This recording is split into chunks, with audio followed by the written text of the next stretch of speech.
Shabbat Shalom and welcome back to the 12 tribes of Israel, whether grafted in or bloodline, and all others that are here.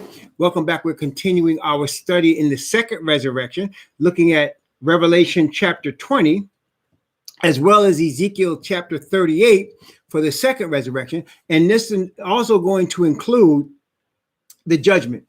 There's a judgment also. After these things take place, there's a judgment.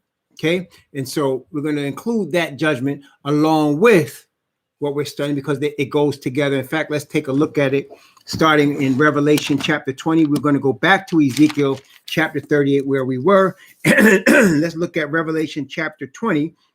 Again, starting in the second resurrection. Let's end at the first resurrection. It's a very short passage, but it says a lot and it covers a lot of territory. So let's take a look. Revelation chapter 20, beginning at verse 5, which is the end of the first resurrection. And let's take a look at that. Revelation 20, verse 5. But the rest of the dead lived not again until the 1,000 years were finished. This is the first resurrection. Blessed and holy is he that hath part in the first resurrection.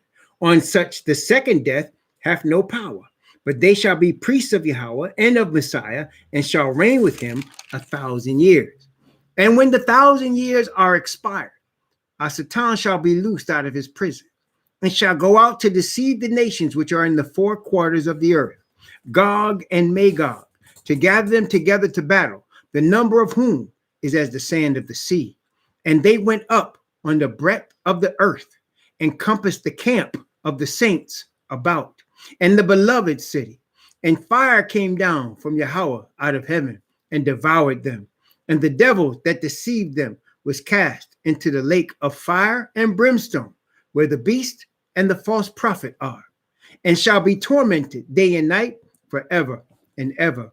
And I saw a great white throne, and him that sat on it, from whose face the earth and the heaven fled away, and there was found no place for them. And I saw the dead, small and great, stand before Yahweh, and the books were opened, and another book was opened, which is the book of life. And the dead were judged out of those things which were written in the books according to their works. And the sea gave up the dead which were in it, and death and hell delivered up the dead which were in them. And they were judged every man according to their works. And death and hell were cast into the lake of fire. This is the second death. Whosoever was not found written in the book of life was cast into the lake of fire. So there's a book of life, and then there's all other books that includes all your actions, all your deeds, all your words, all your motives. Everything is in the books.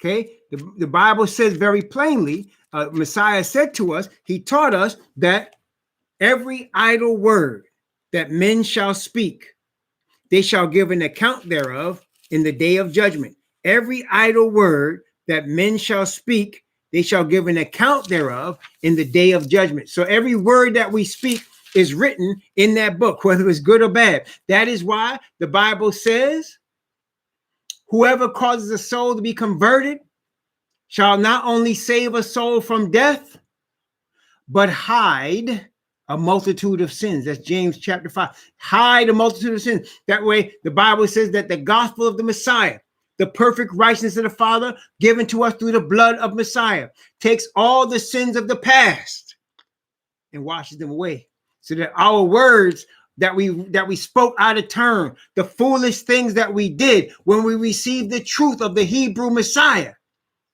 are washed away, put into the sea of forgetfulness, so that in your record, all that's left is righteousness. Anybody that's saved, their book is going to be filled only with righteousness. Okay. Now notice 1 Corinthians chapter 4, beginning at verse 5, 1 Corinthians chapter 4, verse 5. Therefore, judge nothing before the time until the Messiah come, who both will bring to light the hidden things of darkness, and will make manifest the counsels of the hearts. Then shall every man have praise of Yah. See, so it's not just every word is the hidden things of darkness, all these conspiracies are going to be made manifest. All of it said, the counsels of the hearts, all of the inner thoughts that went behind every action will be revealed. And whoever is not written in the book of life will be cast into the lake of fire. So all actions, all deeds, all words, and all motives are going to be judged. That's why we say always follow the truth. Never mind your opinion. Never mind what people are telling you about it. Never mind what others' convictions are. What is your conviction? Follow the truth. Because people that follow lies, listen, will eventually start to believe those lies are the truth. And that's when you're lost. Done. People that follow lies and are acting ignorant. That's called willful ignorance. As Peter said, not excusing willfully ignorant people. So you want to be willfully ignorant, act like you don't know when you do? Hey, go ahead and do that, because the day is going to come when you're going to really believe those lies and you're going to be lost. That's it. Okay? It's better to admit what you're saying is true, brother, and say, but I'm just not ready to follow it. Better to admit that than to say, I'm going to argue against it as untrue, even though you know it's right. That's what I'm saying. There's two different things. If you admit to the truth, even if you personally are not ready to follow it, at least the Father can work with you because you're admitting to what is true. His Spirit can work with you so that eventually you might follow. But if you want to continue to fight against truth, you're going to eventually believe lies. And when you're in the point of your life where your lies become your truth, you're done. You're done. And that is happening to millions of people already, especially in the United States of America, in Canada, in the so-called developed nations of Europe. It's already happening. People have believed the lies for so many centuries. They bought into it. They defend it. They fight against truth for so many centuries that now they really believe those lies are the truth. So that the only way you will know their lies, if you and I, because they've defended lies with such conviction, is to follow the word of the Most High. The word of the Most High is the truth. It reveals every lie. The covenant of the Most High is true and goes with his spirit of righteousness and truth. That's how you'll be able to discern. Because people that are lost are going to fight tooth and nail against the truth. Having received and imbibed lies for so long, it becomes part of them. See, we want the opposite of that. We want the truth and the spirit of the Father's truth to such a degree, his truth, his spirit becomes part of us. That's called sealing. That's the seal of Yah. Okay, when his truth and his spirit becomes part of us, we're one with it. The seal of the devil, the mark of the beast, is a seal where people have received lies for so long, it becomes part of them, a permanent part of them. That's where we're at. Okay, this is where we're at in the history of the planet, is where we are. Okay, now let's go back to Ezekiel 38.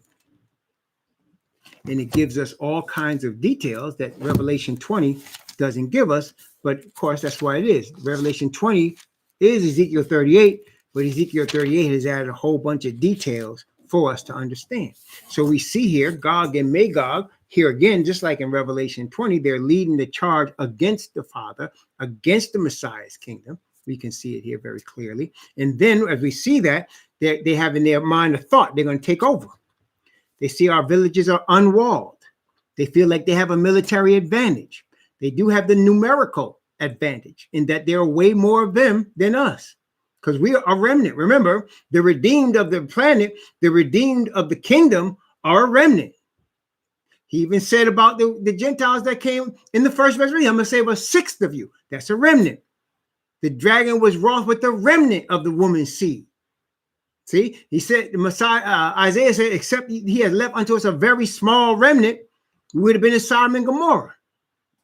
So it's a remnant, the redeemed are a remnant. The vast majority are the lost, and they will be outnumbering the remnant of the kingdom. And so Asatan's going to have them look. They're unwalled villages. They're not protected. At least it appears that way. We outnumber them greatly. We have the military might on our side. We have the experience. We got Napoleon. We got Hitler. We got Mussolini. We got the Caesars. We got all these people working for us. We can take this. And they're going to believe it. Ezekiel chapter 38. I'm going to start again. I'm going to start again at verse 8 and go down from there. Ezekiel 38, beginning at verse 8.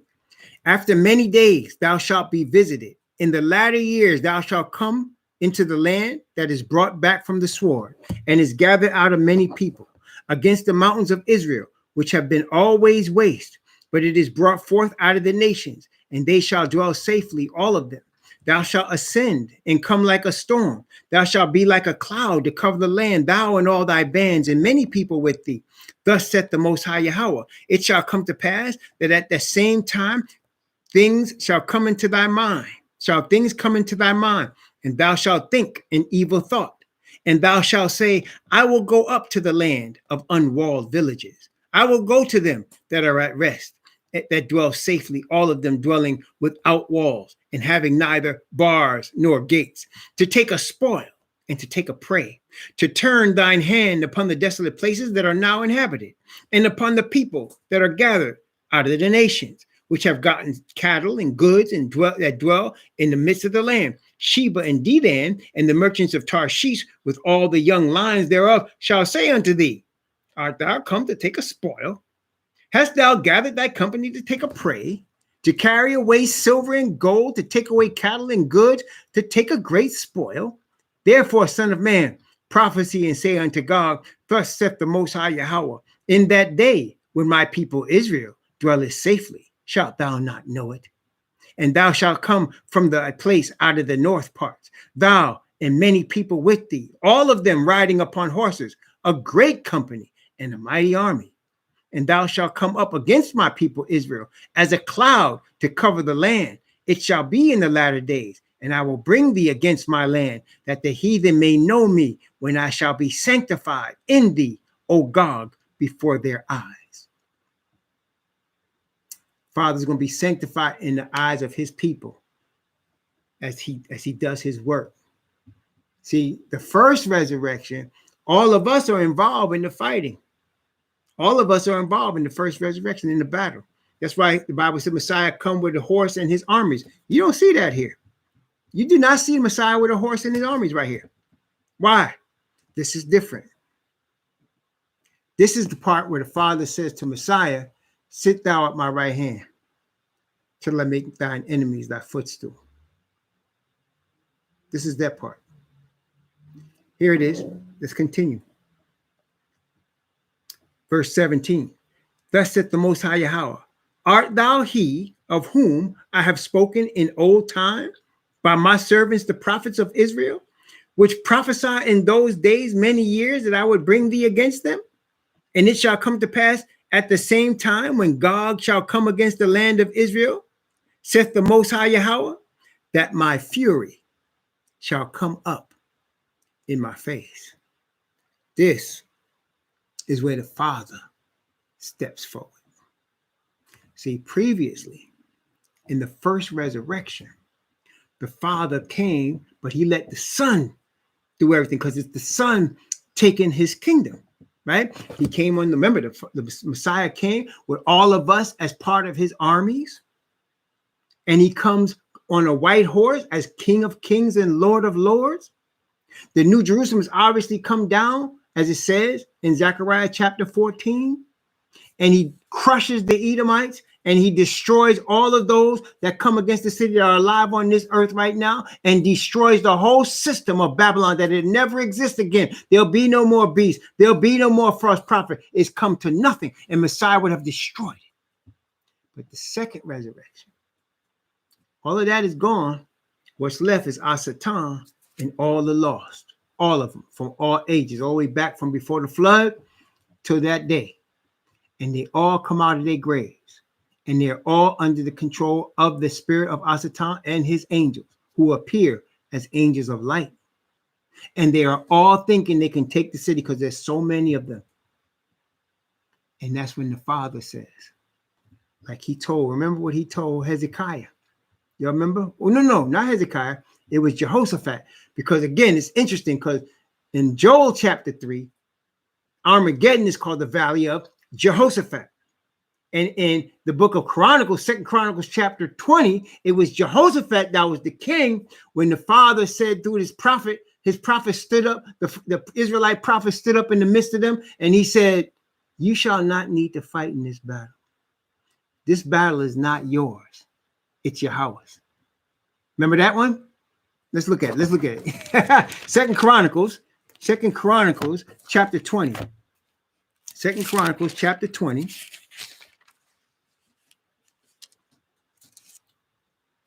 2 Chronicles chapter 20. Yahaziel was the name of the young prophet.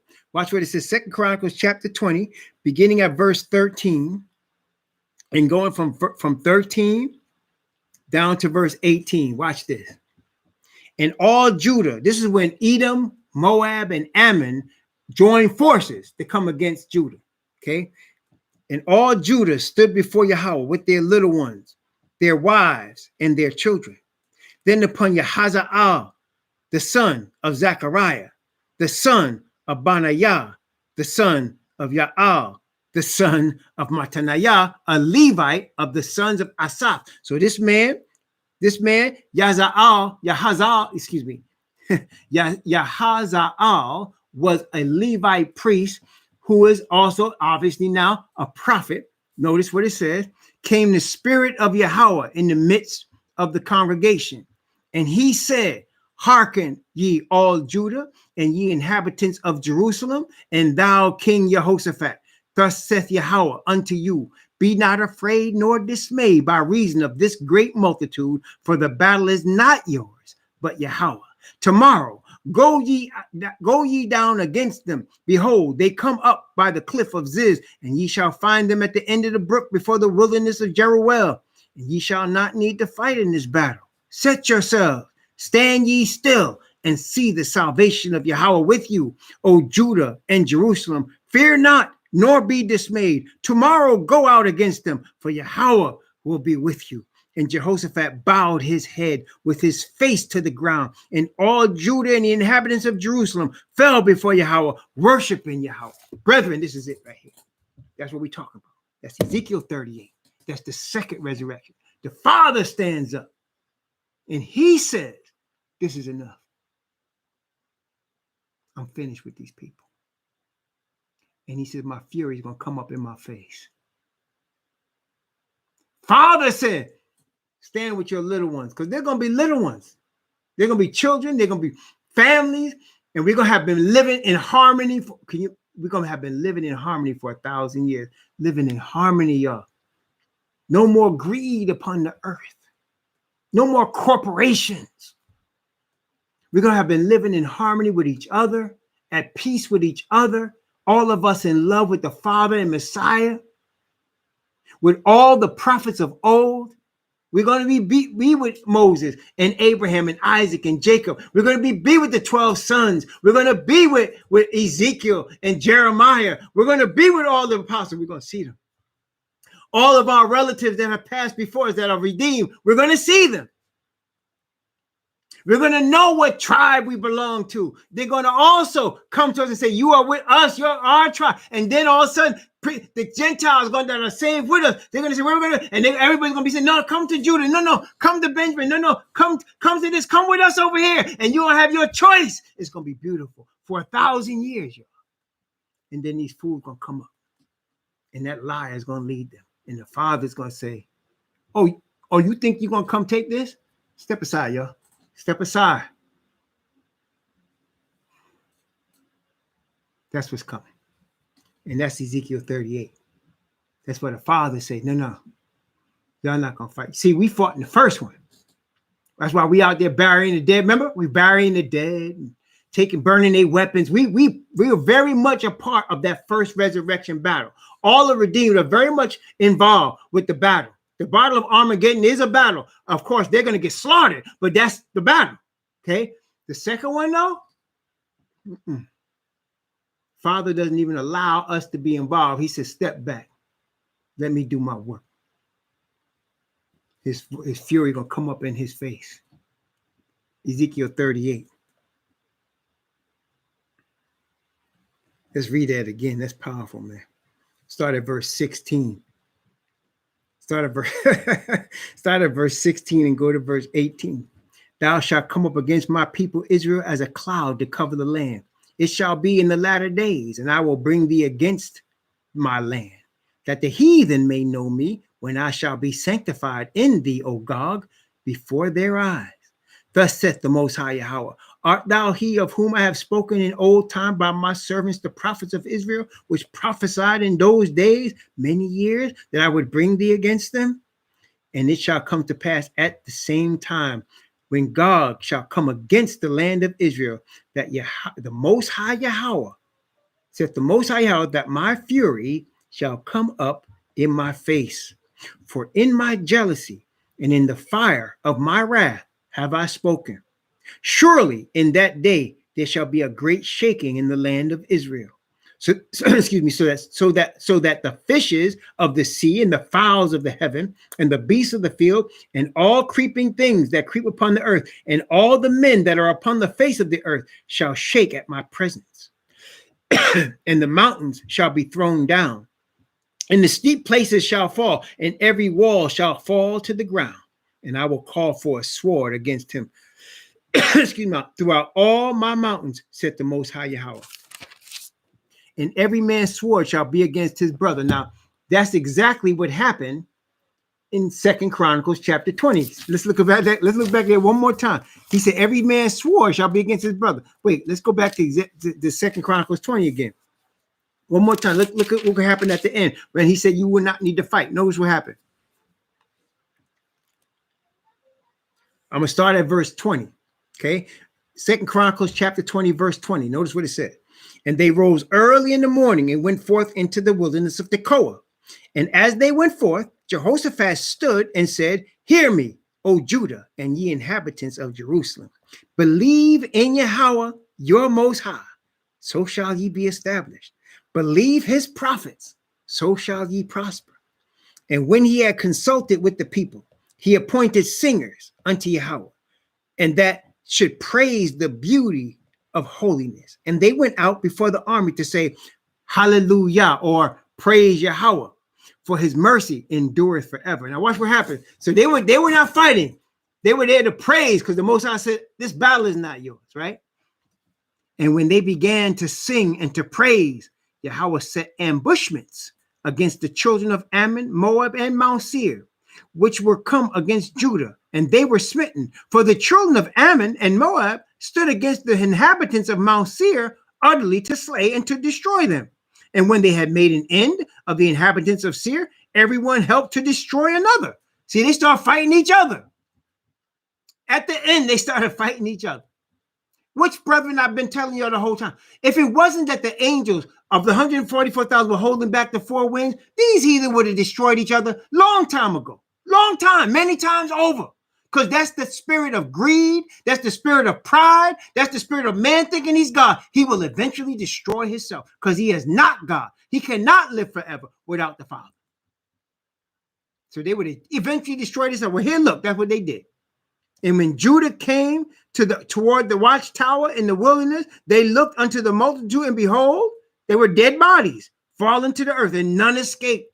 And when Jehoshaphat and his people came to take away the spoil of them, they found among them in abundance both riches of the dead bodies and precious jewels, which they stripped off for themselves, more than they could carry away. And they were 3 days in gathering the spoil with so much. Ezekiel 38. Let's go back there. Ezekiel 38, verse 21. And I will call for a sword against him throughout all my mountains, saith the Most High Yahweh. Every man's sword shall be against his brother. Same thing. I praise y'all. You see how he uses situations and circumstances to tell us the future. You see how he uses prophets to teach us what's going to happen? And we don't have to worry because the truth is right here. We don't have to argue about it. It's right there. Praise Yah. And I will plead against him with pestilence and with blood. And I will rain upon him and upon his bands and upon the many people that are with him, an overflowing rain and great hailstones, fire and brimstone. That is the fire that comes down. Let's go back for a second. Revelation chapter 20. We just read that. Revelation chapter 20. Let's put it all together now. Revelation chapter 20, verse 9. And they went up on the breadth of the earth and compassed the camp of the saints about and the beloved city. And fire came down from Yah out of heaven and devoured them. Let's go back now. Ezekiel chapter 38. And I will, verse 22, and I will plead against him with pestilence and with blood.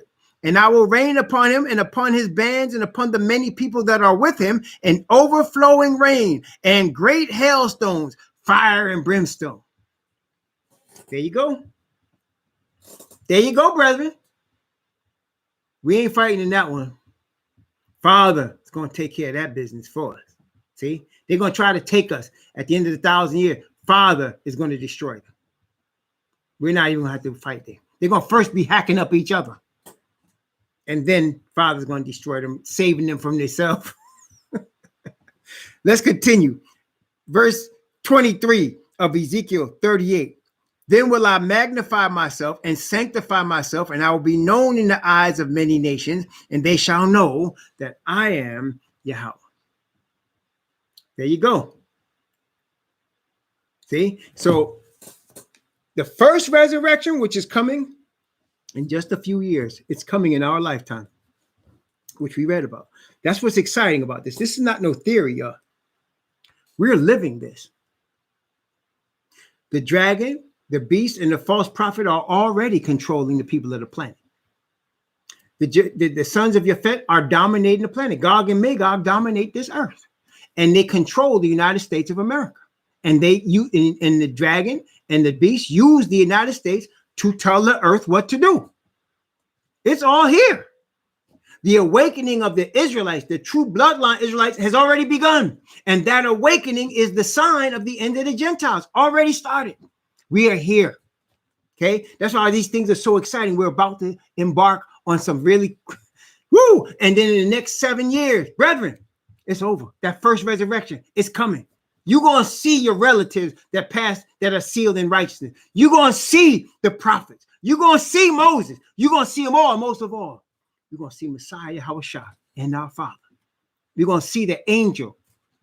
Everybody here, there's an angel that's been watching you your whole life. You know, and I know. There have been many times we wonder, how did we make it through? There have been many times our life might have been snuffed out, and somehow it wasn't.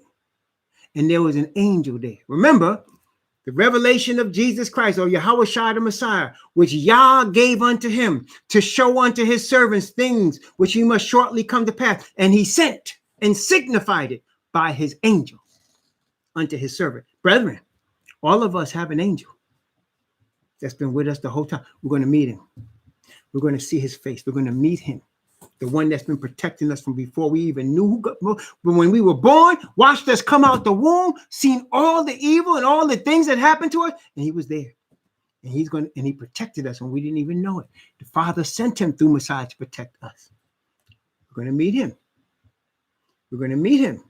We're going to look at our books and see nothing but good deeds, see nothing but right. And you're going to say, that's not me, man. Where's all the rest? No. There's blood there. It's Messiah. Those deeds are gone. We don't know what you're talking about. What bad deeds? Your book is filled with righteousness. You're in the book of life. And we're going to live 1,000 years in harmony, in peace. We're going to live 1,000 years in joy, y'all. It's going to be beautiful, man. And it's coming very shortly. Now, we are going to be involved with that first resurrection battle of Armageddon. We're going to be involved. Because remember, this is the beast and the dragon and their armies got together to fight against Messiah and his army. We are the army. Okay, we're the army with the angels and with all the redeemed soldiers from all over the earth. Now, I don't know about the sisters. Sisters don't fight in armies in the Most High's kingdom. So I don't know if y'all going to be fighting, but y'all going to be there. There's no question. Okay. But we're going to be fighting. We're going to be, the brothers, we're going to be ready for Freddie now. And so then we take care of that business. We clean up the mess. And then we start to enjoy the kingdom of peace for 1,000 years. 1,000 years. Imagine that. The whole earth will be made over by itself. Nature itself will make itself over. It's like with your human body. I have learned in my own experience that when I give my body a chance, it will heal itself. My problem is I don't always give it a chance. Sometimes I take things or eat things or drink things I shouldn't, and I'm not giving, or I don't give myself enough rest, or I don't get enough exercise. I don't do the right thing. But if I do the right thing, if I eat right, if I eat how Mosiah showed me, if I live there, my body starts to heal itself. It goes through all kinds of things, and I get through pains and stuff. And at the end of the day, it's healing itself. Well, guess what? The earth will do that too. If man were to leave it alone, and all greed was off of it, and all sin was off of it, it will start to heal itself. And over 1,000 years, we're going to see that. We're going to see it. We're going to see things come back. We're going to see beautiful things come up out of it. It's going to be beautiful. Over 1,000-year period, all of us will be healed. And then they're going to come out and try something. They're going to come back. They're going to be raised up, and they're going to see the earth as it has healed itself, and they're going to try to take it. They're going to see the city. They're going to see us changed. They're going to see all that. The wicked are going to see it. And they're going to say, we got to take that. It's our only hope. We got to take it. And the devil's going to tell them, yeah, we're going to take it. We are the majority here. We are the majority here. Y'all ever heard that before? We're going to take it. And that's what fathers say, step back, y'all. This battle is not yours. Step back. He's going to handle it. Okay. Now, Revelation chapter 20. So we see the destruction of the wicked. There'll be fire and brimstone. There'll be fire and brimstone come down and destroy all the wicked. And not only that, the fire and brimstone that comes down hits the earth also. Why is that significant? Let's look at, for example, let's go back to Isaiah 1 second, just so we can see why that is significant. Let's go back to Isaiah.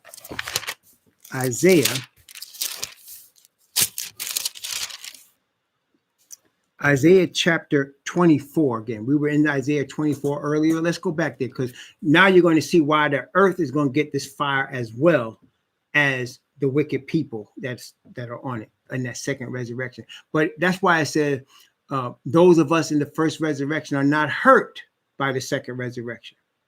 Not hurt at all. Why? Just like Hananiah, Mishael, if you recall, and Azariah were not hurt by the fire of Nebuchadnezzar's oven. Remember that? They were not hurt. We would not be hurt either. Okay. Now, but notice what it says here, Isaiah chapter 24. I'm going to begin at verse 1. I'm going to begin at verse 1 and go down to verse 6 of Isaiah chapter 24. Behold, Yahweh maketh the earth empty, and maketh it waste, and turneth it upside down, and scattereth abroad the inhabitants thereof. And it shall be as with the people, so with the priest, as with the servant, so with his master, as with the maid, so with her mistress, as with the buyer, so with the seller, as with the lender, so with the borrower, as with the taker of usury, so with the giver of usury to him. The land shall be utterly emptied and utterly spoiled. For Yahweh hath spoken this word. The earth mourneth and fadeth away. The earth languisheth and fadeth away. The haughty people of the earth do languish. The earth also, listen, is defiled under the inhabitants thereof, because they have transgressed the laws, changed the ordinance, broken the everlasting covenant. Therefore hath the curse devoured the earth, and they that dwell therein are desolate. Therefore the inhabitants of the earth are burned, and few men left. Well, see, so every place when that second resurrection takes place, and those people come up, and the Bible say they encompass the whole earth. Every place their feet touch is defiled. You understand that?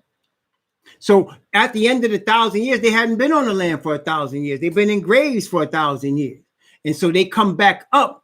And because they are defiled, because they are filled with sin and unrighteousness, everything they touch is defiled.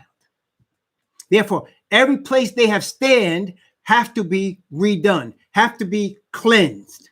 How is it cleansed? The fire. The fire is the cleanser. It doesn't affect all of us who are in perfect righteousness because we are in perfect righteousness, and the fire doesn't hurt perfect righteousness. It only hurts defilement. Are you hearing me? So it's the fire that will cleanse the earth in that last resurrection. Father will send it and devour all of those that were in it, and also cleanse the earth that they stood upon, because they stood upon the earth and they defiled it while they touched it. Does that make sense to you? That's why it says in Isaiah 66, go back to Isaiah 66 real quick. Isaiah 66, beginning at verse 22. Isaiah 66, verse 22.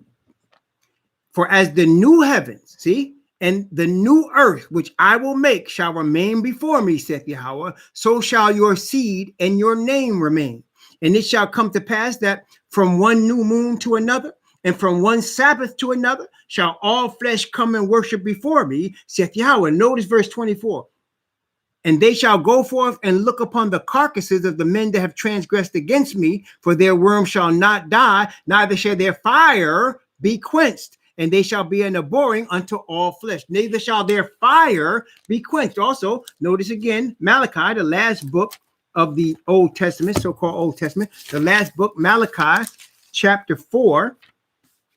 Malachi chapter 4, which is only like 6 verses. Malachi chapter 4, notice what it says. Malachi chapter 4, beginning at verse 1. Malachi chapter 4, verse 1. And let's read through the whole thing, but watch verse 1. For behold, the day cometh that shall burn as an oven, and all the proud, yea, all that do wickedly shall be stubble. And the day shall come, the day that cometh shall burn them up. See, that's the second resurrection. Saith Yahweh of hosts, it shall leave them neither root nor branch. But unto you that fear my name shall the Son of Righteousness arise with healing in his wings, and ye shall go forth and grow up as the calves of the stall. That's the 1,000-year period. We're growing up in the 1,000-year period. We're maturing in the 1,000-year period, right? And so at the end of the 1,000 year, in verse 3, and ye shall tread down the wicked, for they shall be what? Ashes under the soles of your feet. In the day that I shall do this, saith Yahweh of hosts, they shall be what? Ashes. That's the second resurrection. Fire. It's got to not only destroy them, but it's going to cleanse the earth. It's going to redo the earth because the people that were defiled have touched it. They have polluted it. And that's why the fire from the Father destroys it. Okay. Remember ye the law of Moses, my servant, which I commanded him in Horeb for all Israel.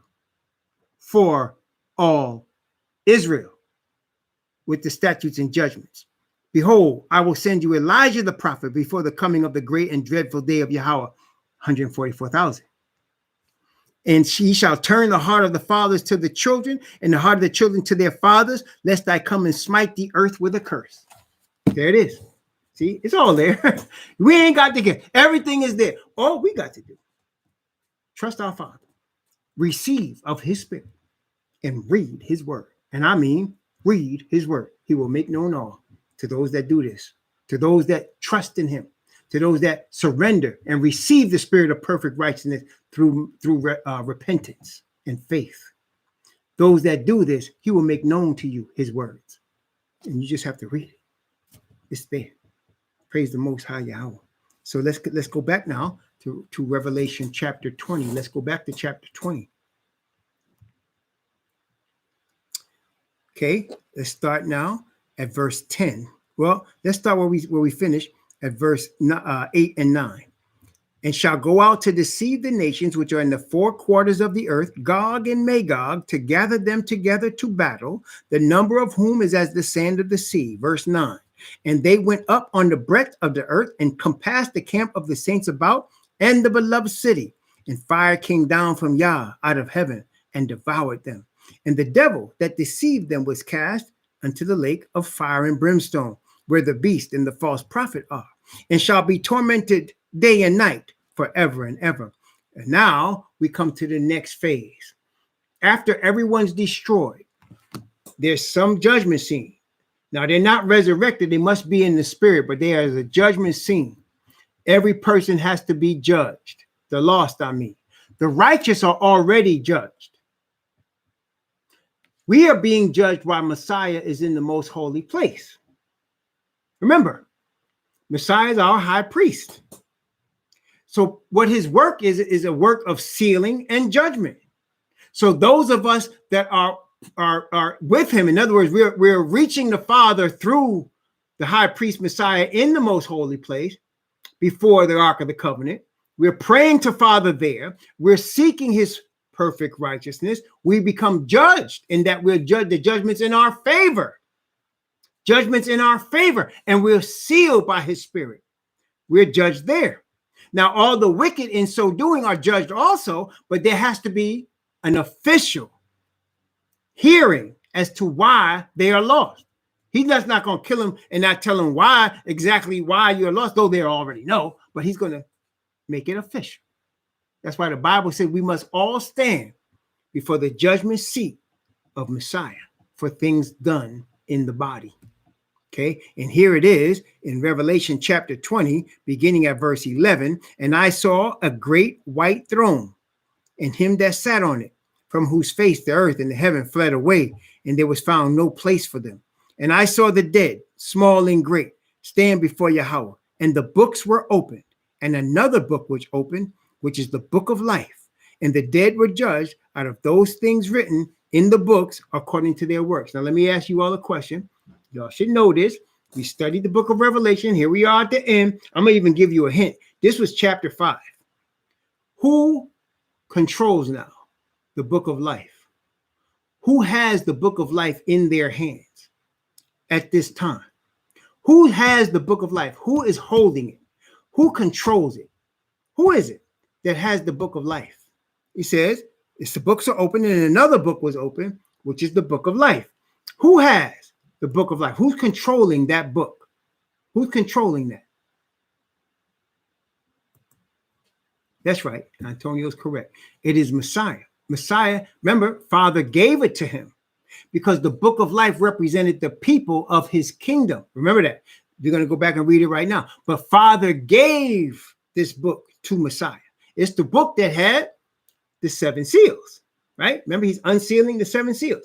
And at the end of that sealing, the book is open, and that's the book of life. That's who the inhabitants of his kingdom are. Those people whose names are written in that book. He gave it to Messiah. Before we read it in Revelation, though, let's go back to where we first read it. You said, what? Yeah, we first read this before Revelation. Where did we read it? We read it in Daniel. Yes, we did. We read it in Daniel. When we studied Daniel, it was in there. Yes, it was. Let's take a look now. Daniel chapter 7. Daniel chapter 7. You're going to see in Daniel 7 2 major players in this judgment scene. There is the Ancient of Days. There is the Son of Man. Very simple. Ancient of Days we know to be the Father. Son of Man we know to be Messiah. So here it is in Daniel chapter 7. Let's take a look at it. Daniel chapter 7. I'm going to begin. This is the judgment scene, is also seen in Daniel 7, Revelation chapter 4 and 5, and again, Revelation chapter 20. Judgment scene is in all of those. Okay. Daniel chapter 7, beginning at verse 9.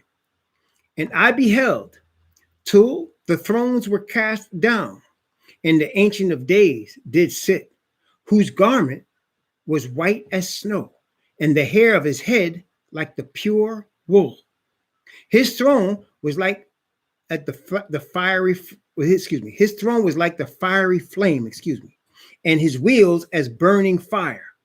And a fiery stream issued and came forth from before him.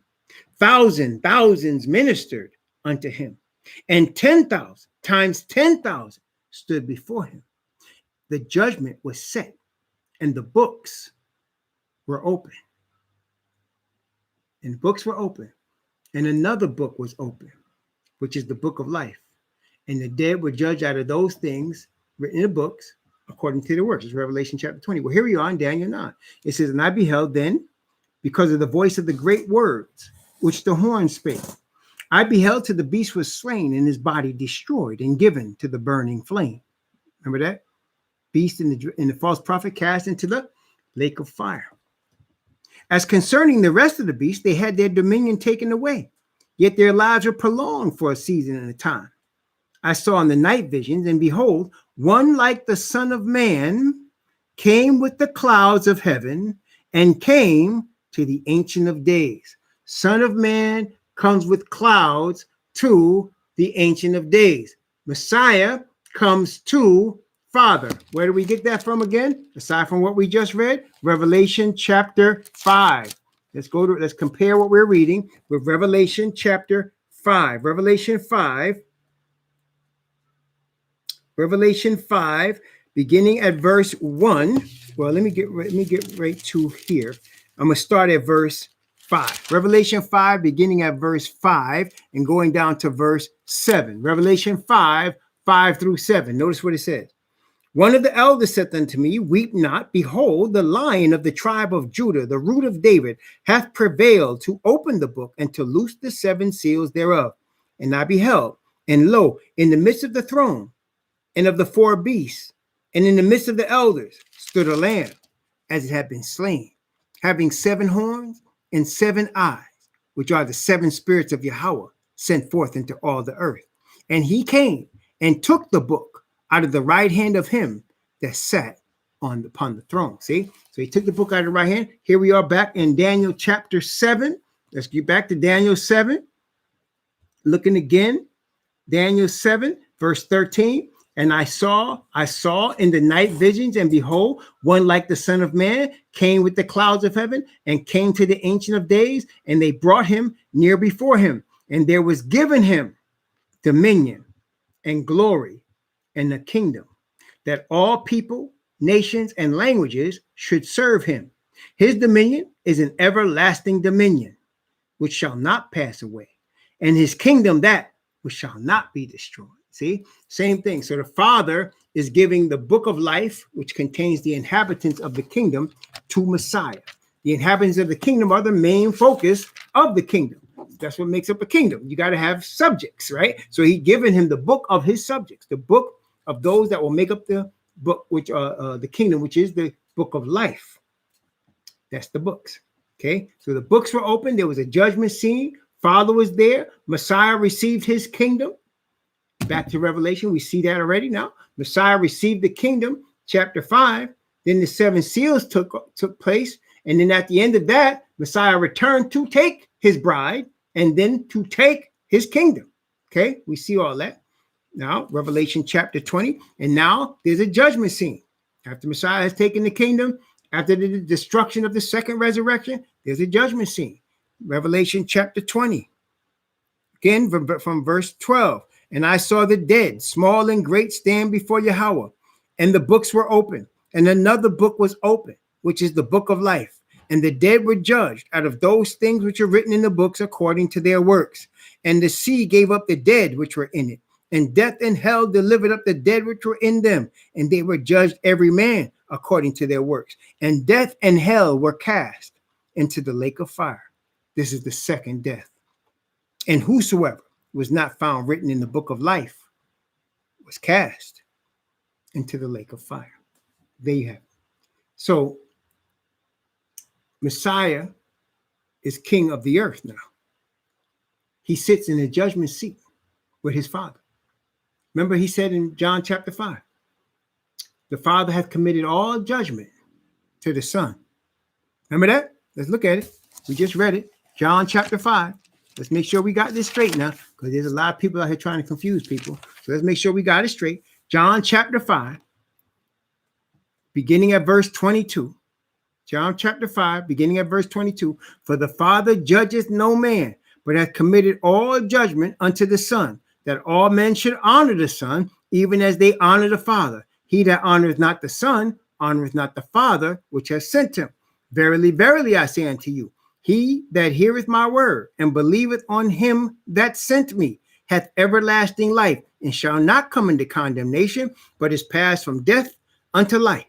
Verily, verily, I say unto you, the hour is coming, and now is, when the dead shall hear the voice of the Son of Yah, and they that hear shall live. For as the Father hath life in himself, so hath he given to the Son to have life in himself, and hath given him authority to execute judgment also, because he is the Son of Man.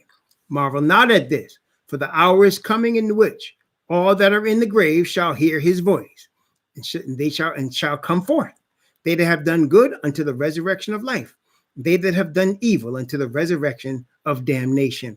I can of my own self do nothing. As I hear, I judge, and my judgment is just, because I seek not mine own will, but the will of the Father which hath sent me. That's the final judgment. Father has committed that judgment to Messiah.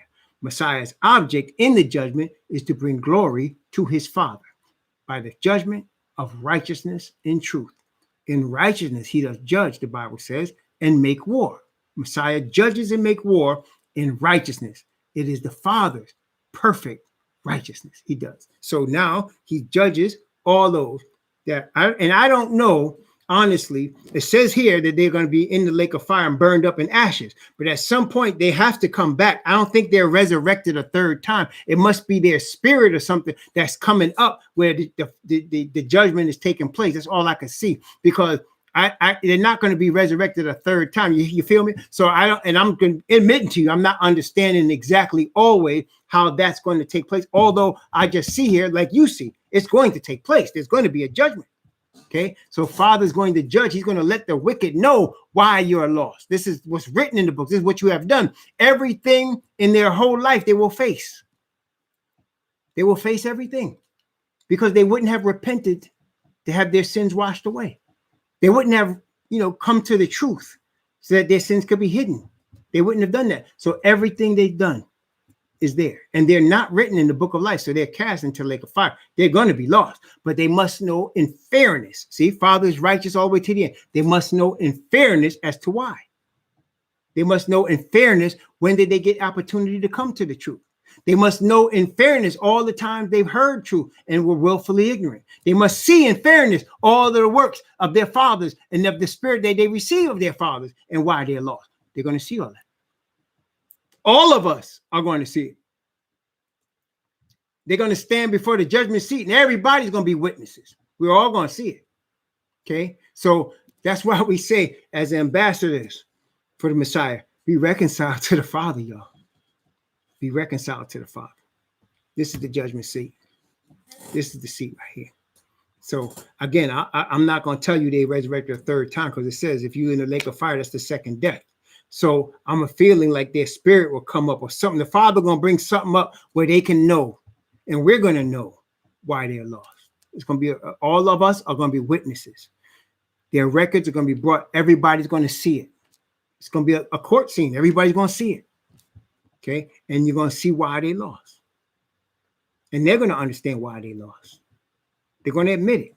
This Bible says every knee shall bow, and every tongue shall confess that the Messiah, Yahweh, is the Master. They're going to all confess it before they done for good. They're all going to confess it because it's true. In this whole 6,000 years of war has been because the devil called our Father and his Son liars. Now, even the devil, everyone is going to confess that's not true. Father is righteous. Everybody's going to say that. Only, unfortunately for them, it's not going to save them at that time to come to that conclusion. But that's going to be the conclusion. Praise Yah. We're coming to the first 1,000 years, like I said, in just a few years. Then after that, there's 1,000 years. So this is a long time coming from now. But, it's coming. Okay? What's coming next is this first resurrection. What's coming now is the seal to prepare us for what's coming ahead of us. Okay? Focus on the word. Read the Bible. Seek your Father. Seek him. Ask for him. Call for him. Ask him to forgive you your sins in Messiah's name. Confess your sins and the sins of your fathers. Receive that spirit that he will use with his angel to guide you through the paths of this life. We're going to need that angel. We're going to need that spirit to guide us through some dangerous, twisting paths ahead. This is a very violent world, a very corrupt world in which we live. And we need the Father to guide us through. May he guide you through. May he be with you the whole way like he's been, as he guided you here today. May he continue to guide you in the way of truth and righteousness for his name's sake. Shalom.